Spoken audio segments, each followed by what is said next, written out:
ಕರ್ನಾಟಕದ ಕಲ್ಯಾಣ ಕರ್ನಾಟಕ ಅಭಿವೃದ್ಧಿ ಮಂಡಳಿಯ ಕಲಾ ಪರಿಷತ್ತಿನ ವಿಚಾರದಲ್ಲಿ ಬಹಳ ಉದಾರವಾಗಿ ನಡ್ಕೊಳ್ತಾ ಇದೆ. ಸನ್ಮಾನ್ಯ ದಿವಂಗತ ಡಿ ದೇವರಾಜ ಅರಸರವರು ಮುಖ್ಯಮಂತ್ರಿ ಆದಂತಹ ಸಂದರ್ಭದಲ್ಲಿ ಈ ಜಾಗವನ್ನು ಚಿತ್ರಕಲಾ ಪರಿಷತ್ತಿಗೆ ಕೊಟ್ಟಿದ್ದು ಮತ್ತು ಇಲ್ಲಿ ಈ ಕಟ್ಟಡ ಬರಲಿಕ್ಕೆ ಅರಸರವರು ಮಾಡಿದ್ರು. ಅಲ್ಲಿಂದ ಹಿಡಿದು ಇಲ್ಲಿವರೆಗೆ ಸಿದ್ದರಾಮಯ್ಯನವರು ಮುಖ್ಯಮಂತ್ರಿ ಆದಂತಹ ಸಂದರ್ಭದಲ್ಲಿ ನಾನು ಹೇಳಲೇಬೇಕಾದಂತ ಒಂದು ವಿಷಯ ಇದೆ. ರಾಜರಾಜೇಶ್ವರಿ ನಗರದಲ್ಲಿ ನಮಗೆ 14 ಎಕರೆ ಜಾಗವನ್ನ ಕಾಲೇಜ್ ಕಟ್ಟಲಿಕ್ಕೆ ಕೊಟ್ಟಿದ್ರು. ಸಿದ್ದರಾಮಯ್ಯನವರು ಮುಖ್ಯಮಂತ್ರಿ ಆಗಿದ್ದಂತಹ ಸಂದರ್ಭದಲ್ಲಿ ಕಳೆದ ಅವಧಿಯಲ್ಲಿ 20 ಕೋಟಿ ರೂಪಾಯಿಗಳ ಹಣವನ್ನು ಕೊಡೋದ್ರ ಮುಖಾಂತರ ಅಲ್ಲೊಂದು ಭವ್ಯವಾದಂತಹ ಕ್ಯಾಂಪಸ್ ಬರಲಿಕ್ಕೆ ಕಾರಣೀಭೂತರಾಗಿದ್ದಾರೆ. ಹಂತ ಹಂತವಾಗಿ ಹಣವನ್ನು ಇದುವರೆಗೆ ರಿಲೀಸ್ ಮಾಡಿದ್ದಾರೆ. ಇನ್ನೊಂದು ಸ್ವಲ್ಪ 5-5.5 ಕೋಟಿ ರಿಲೀಸ್ ಮಾಡೋದಿದೆ, ಅದು ಮಾಡ್ತಾರೆ ಅಂತಕ್ಕಂಥ ಭರವಸೆನೂ ಕೂಡ ನಮಗಿದೆ. ಅವರೆಲ್ಲ ನಮಗೆ ಪೊಲೀಸ್ ಇಲಾಖೆಯವರ ಸಹಕಾರ ಕೊಟ್ಟು ಸ್ಟೀಲ್ ಬ್ರಿಡ್ಜ್ ಏನಿದೆ ಶಿವಾನಂದ ಸರ್ಕಲ್ ಇಂದ ಅದರ ಕೆಳಗಡೆನೂ ಕೂಡ ಕಲಾವಿದರು ಭಾಗವಹಿಸಲಿಕ್ಕೆ ಅವಕಾಶ ಮಾಡಿಕೊಟ್ಟಿದ್ದಾರೆ. ಇದರಲ್ಲಿ ಫಿಸಿಕಲಿ ಚಾಲೆಂಜ್ ಇರತಕ್ಕಂಥವ್ರು 205 ಜನ ಅರ್ಜಿಯನ್ನು ಹಾಕಿ 205 ಜನ ಫಿಸಿಕಲಿ ಚಾಲೆಂಜ್ ಅವರು ಕಲಾವಿದರಿಗೆ ಅವಕಾಶವನ್ನು ಮಾಡಿ ವಿಶೇಷವಾದಂಥ ಅವಕಾಶವನ್ನು ಮಾಡಿಕೊಟ್ಟಿದ್ದೇವೆ. ಅವರಿಗೆ ಕೃತಜ್ಞತೆ ನಾನು ಈ ಸಂದರ್ಭದಲ್ಲಿ ಸಲ್ಲಿಸಲಿಕ್ಕೆ ಕೂಡ ಬಯಸ್ತೇನೆ. ಇಷ್ಟೊಂದು ಕಲಾ ಇದರಿಗೆ ಪ್ರೋತ್ಸಾಹ ಬೇರೆ ಎಲ್ಲೂ ಕೂಡ ಸಿಗೋದಿಲ್ಲ ಅನ್ನೋದು ನನಗೆ ಮನವರಿಕೆ ಆಗಿರತಕ್ಕಂಥ ವಿಚಾರ. ಹಾಗಾಗಿ ಮುಖ್ಯ ಮಾಡ್ತೇನೆ. ಆತ್ಮೀಯ ಕಲಾವಿದ ಬಂಧುಗಳೇ, ವಿದ್ಯಾರ್ಥಿನಿಯರೇ, ಇತರ ಎಲ್ಲ ಬಂಧುಗಳೇ, ಮಾಧ್ಯಮದ ಗೆಳೆಯರು, ಚಿತ್ರಕಲಾ ಪರಿಷತ್ತಿನ ವತಿಯಿಂದ ಪ್ರತಿ ವರ್ಷ ಸುಮಾರು 2003ರಿಂದ ಇವತ್ತಿನವರೆಗೆ ಪ್ರತಿ ವರ್ಷ ಚಿತ್ರಸಂತೆಯನ್ನು ಆಚರಣೆ ಮಾಡ್ಕೊಂಡು ಬರ್ತಾ ಇದ್ದಾರೆ. ಈ ವರ್ಷ 21ನೇ ಚಿತ್ರಸಂತೆಯನ್ನು ಆಚರಣೆ ಮಾಡ್ತಾ ಇದ್ದಾರೆ. ನಾನು ಹಿಂದೆ ಮುಖ್ಯಮಂತ್ರಿಯಾಗಿರುವಾಗ 2000 ವರ್ಷನೂ ಕೂಡ ಈ ಚಿತ್ರಸಂತೆ ಕಾರ್ಯಕ್ರಮವನ್ನು ಉದ್ಘಾಟನೆ ಮಾಡಿದ್ದೇನೆ. ಈ ಬಾರಿನೂ ಕೂಡ BL ಶಂಕರ್ ಅವರು ನೀವು ಬರಬೇಕು ಅಂತೇಳಿ ಆಹ್ವಾನ ಮಾಡಿದ್ರು. ಹಾಗಾಗಿ ಇವತ್ತು ನಾನು ಮಹಾರಾಷ್ಟ್ರಕ್ಕೆ ಹೋಗೋ ಕಾರ್ಯಕ್ರಮ ಇದ್ದರೂ ಕೂಡ ಬಂದು ಹೋಗ್ತೇನೆ ಅಂತೇಳಿ ಅವ್ರಿಗೆ ಹೇಳಿದ್ದೆ. ಹಾಗಾಗಿ ಸಮಯ ಭಾಳ ಕಡಿಮೆ ಇದೆ, ಹೆಚ್ಚು ಮಾತನಾಡಲಿಕ್ಕೆ ಹೋಗಲ್ಲ, ಮಹಾರಾಷ್ಟ್ರಕ್ಕೆ ಹೋಗ್ತೇನೆ. ನಾನು ಅತ್ಯಂತ ಸಂತೋಷದಿಂದ ಈ ಚಿತ್ರಸಂತೆಯನ್ನು 21ನೇ ಚಿತ್ರಸಂತೆಯನ್ನು ಉದ್ಘಾಟನೆಯನ್ನು ಮಾಡಿದ್ದೇನೆ. ಇವತ್ತು ಬೆಳಿಗ್ಗೆಯಿಂದ ಸಾಯಂಕಾಲದವರೆಗೆ ಈ ಚಿತ್ರಸಂತೆ ಕಾರ್ಯಕ್ರಮ ನಡೀತದೆ. ಈಗಾಗಲೇ BL ಶಂಕರ್ ಅವರು ಹೇಳದಂತೆ ಸುಮಾರು 3ರಿಂದ 4 ಲಕ್ಷ ಜನರು ಕಾರ್ಯಕ್ರಮದಲ್ಲಿ ಭಾಗವಹಿಸ್ತಾರೆ. ಮಾಡಿದ್ದೇನೆ.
ನಮಸ್ತೆ, ನಾನು ಅನುಪಮಾ ಹೇಳಿ, ಬೆಂಗಳೂರು ನಿವಾಸಿ.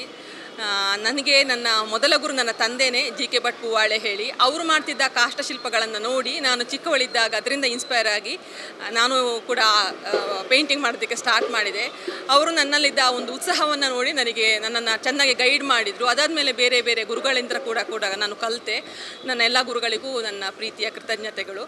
ಇಲ್ಲಿ ಬಂದು ತೋರಿಸಿರೋ ಒಂದು ಗಣಪತಿ ಬಂದು ಹಂಪಿಯಲ್ಲಿ ನೋಡಿರುವಂತಹ ಬಂಡೆಕಲ್ಲನ್ನು ಅದರಿಂದ ಇನ್ಸ್ಪೈರ್ ಆಗಿ ಮಾಡಿರುವಂತಹ ಒಂದು ಕಲ್ಲಿನ ಗಣಪತಿ ಕೂಡ ಒಂದು ಉದ್ಭವ ಗಣಪತಿ ಹೇಳಿ.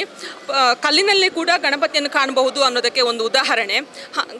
ಕಲ್ಲನ್ನ ಮೇಲೆ ಕಲ್ಲನ್ನು ಇಟ್ಟುಕೊಂಡು ಹೋದ ಹಾಗೆ ಅದರಲ್ಲಿ ಒಂದು ಗಣಪತಿ ರೂಪವನ್ನು ತರುವಂಥ ಒಂದು ಸಣ್ಣ ಪ್ರಯತ್ನ ನನ್ನದು. Hi, I'm Anushri. This is the paintings that I have done. I mainly specialize in acrylic paintings and do these miniature paintings that you can see. ಹೆಸರು ಆರ್ತಿ. ನಾನು ರಾಜರಾಜೇಶ್ವರಿ ನಗರದಿಂದ ಬಂದಿದ್ದೀನಿ.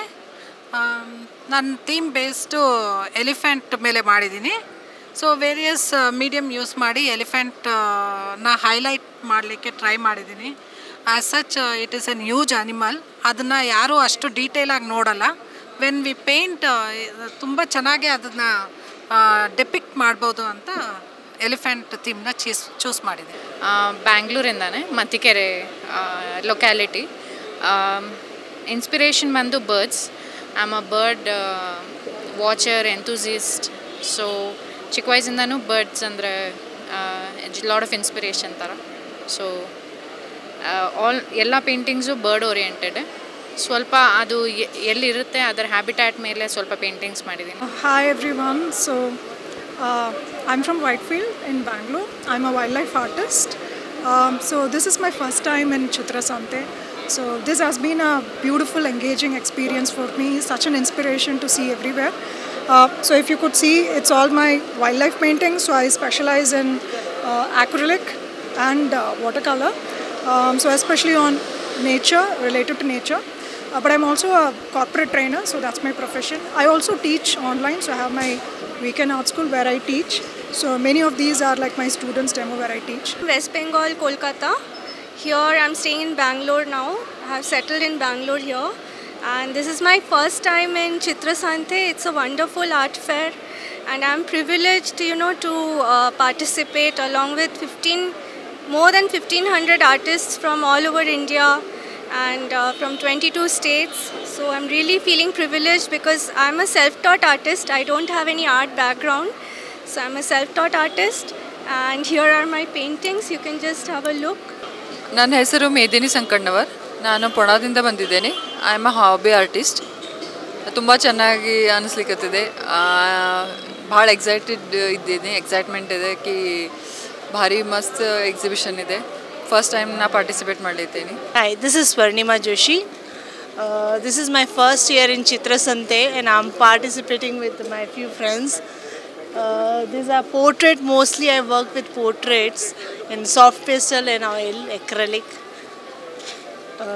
I got inspired by portraits looking people face and all. Thank you. Hello, my name is Malika Vijay Sarvotam. I am from Bangalore. So I have been taking hobby classes from Chitrakala Parishad. After that initial training, I started painting on my own. So last year was the opening, first time I exhibited my paintings in the stall, and this time I had a very, very good response. I've sold a lot of my work, and that is a big inspiration as an artist for me. Like, people are coming and appreciating my work. So by God's blessing, I look forward to participate and make more work in future and get back. ನಾನು ಬ್ಯಾಂಗ್ಳೂರಿಂದಾನೆ, ಸದಾಶಿವ್ ನಗರಿಂದ. ಇವ್ರು ನಮ್ಮ art teacher. ಇದು ನನ್ನ 4th time ಚಿತ್ರಸಂತೆಯಲ್ಲಿ stall ಇಡೋದು. ನನ್ನ inspiration ನನ್ನ ಅಜ್ಜಿ, ಯಾಕಂದರೆ ಅವರು ಭಾಳ ಆಯಿಲ್ ಪೇಂಟಿಂಗ್ ಮಾಡ್ತಾರೆ. ಆಮೇಲೆ ನಂಗೆ ಫೇವ್ರೆಟ್ ಮೀಡಿಯಮ್ ಆಯಿಲ್ ಪೇಂಟಿಂಗು, ಅವೆಲ್ಲ ನಮ್ಮ ಆಯಿಲ್ ಪೇಂಟಿಂಗ್. ನಾನು ಬೆಂಗಳೂರಿಂದಾನೆ.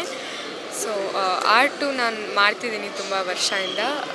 ಇನ್ಸ್ಪಿರೇಷನ್ ಅಂತ ಏನು ಸ್ಪೆಸಿಫಿಕ್ ಆಗಿಲ್ಲ, anything that catches the I ನಾನು ಮಾಡ್ತೀನಿ. ಸೊ ನಾನು ಎಲ್ಲ ಮೀಡಿಯಮ್ಗಳನ್ನು ಎಕ್ಸ್ಪ್ಲೋರ್ ಮಾಡೋಕ್ಕೆ ಇಷ್ಟಪಡ್ತೀನಿ. ಇವಾಗ ಮಾಡಿದ್ದೀನಿ, ನಾಟ್ ಟು ಮೆನಿ, ಬಟ್ ಇನ್ನೂ ಮಾಡೋಕ್ಕೆ ನೋಡ್ತೀನಿ. ನನ್ನ ಹೆಸರು ಪ್ರಿಯಾಂಕಾ. ನಾನು ಆರ್ಟ್ ಕ್ಲಾಸಸ್ ಕಂಡಕ್ಟ್ ಮಾಡ್ತೀನಿ. ಕಳೆದ ಒಂದು 7 ವರ್ಷದಿಂದ ನಡ್ಸ್ಕೊಂಡ್ಬಂದಿದ್ದೀನಿ. ಮತ್ತು ಸತತವಾಗಿ ಪ್ರತಿ ವರ್ಷವೂ ನನ್ನ ಸ್ಟೂಡೆಂಟ್ಸ್ ವರ್ಕ್ಸ್ ಎಲ್ಲ ಡಿಸ್ಪ್ಲೇ ಮಾಡ್ತೀನಿ. ಸೊ ಅವ್ರಿಗೂ ಒಂದು ಇನ್ಸ್ಪಿರೇಷನ್ ಸಿಗುತ್ತೆ, ಮೋಟಿವೇಶನ್ ಸಿಗುತ್ತೆ. ಆಮೇಲೆ ಅವರು ಇನ್ನೂ ಆರ್ಟಲ್ಲಿ ಇನ್ನೂ ಜಾಸ್ತಿ ಆಸಕ್ತಿ ವಹಿಸ್ತಾರೆ ಅಂತ ಇದನ್ನು ಮಾಡ್ಕೊಂಡು ಬಂದಿದ್ದೀನಿ.